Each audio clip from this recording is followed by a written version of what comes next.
আসসালামু আলাইকুম ওয়া রাহমাতুল্লাহি ওয়া বারাকাতুহু। আজ আমি আপনাদের এক অবিশ্বাস্য সত্য গল্প বলবো। একজন এমন মানুষের গল্প যিনি সারা জীবন বিজ্ঞানকে সত্য বলে মনে করেছেন আর ধর্মকে মনে করেছেন কুসংস্কার। তার নাম ডক্টর রায়েদ। তিনি একজন মহাকাশ বিজ্ঞানী।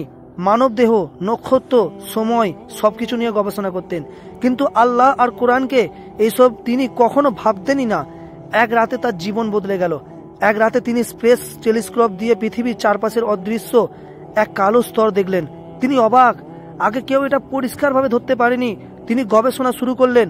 দেখলেন পৃথিবীর চারপাশে এক বড় শক্তিশালী প্রোটেক্টিভ লেয়ার আছে, যা মহাজাগতিক রোশনি থেকে মানুষকে বাঁচায়।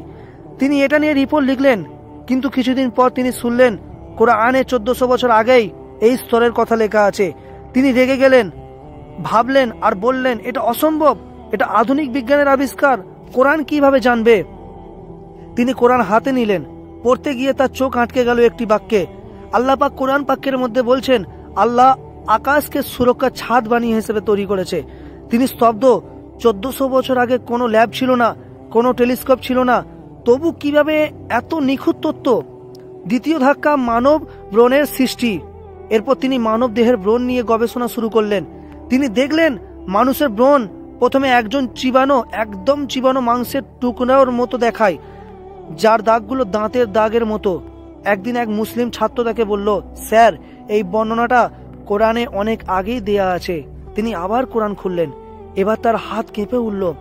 আল্লাহ পাক কোরআন পাকের মধ্যে বলছেন, আমি মানুষকে সৃষ্টি করেছি এক আলাকা থেকে, তারপর তাকে বানিয়েছি চিবানো মাংসের মতো। চেয়ারে বসে ভাবতে থাকলেন, এটা কি করে সম্ভব? এটা তো আমি মাইক্রোস্কোপ ছাড়া দেখতে পারি না। 1400 বছর আগে এটা কে জানালো? তিনি ভূবিজ্ঞান নিয়ে গবেষণা করতেন।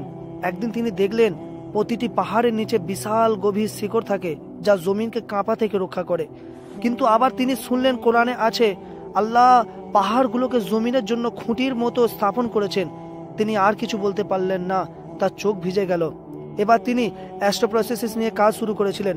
তিনি জানলেন বিশ্বটা থেমে নেই, প্রতি সেকেন্ডে বড় হচ্ছে। এটা আধুনিক বিজ্ঞান মাত্র 100 বছর আগে জানতে পেরেছে, কিন্তু কোরআন 1400 বছর আগে কোরআনে বলে দেওয়া হয়েছে, আমি আল্লাহ আকাশকে বিস্তৃত করছি। এবার তিনি কাঁদতে শুরু করলেন। বিজ্ঞানী থেকে সত্যের সন্ধানী। তিনি বললেন, বিজ্ঞান আমাকে সত্য দেখিয়েছে, আর কোরআন সেই সত্য 1400 বছর আগেই বলে দিয়েছে। তিনি সেজদায় মাথা রাখলেন। মাথা রাখার পরে সেই বিজ্ঞানীটা আল্লাহ ওয়ালা হয়ে গেল। এটা শুধু গল্প না, এটা সেই বাস্তবতা যা অনেক বিজ্ঞানী স্বীকার করেছে। বিজ্ঞান প্রতিদিন নতুন কিছু জানে, আর কোরআন 1400 বছর আগেই সেই সত্যের দরজা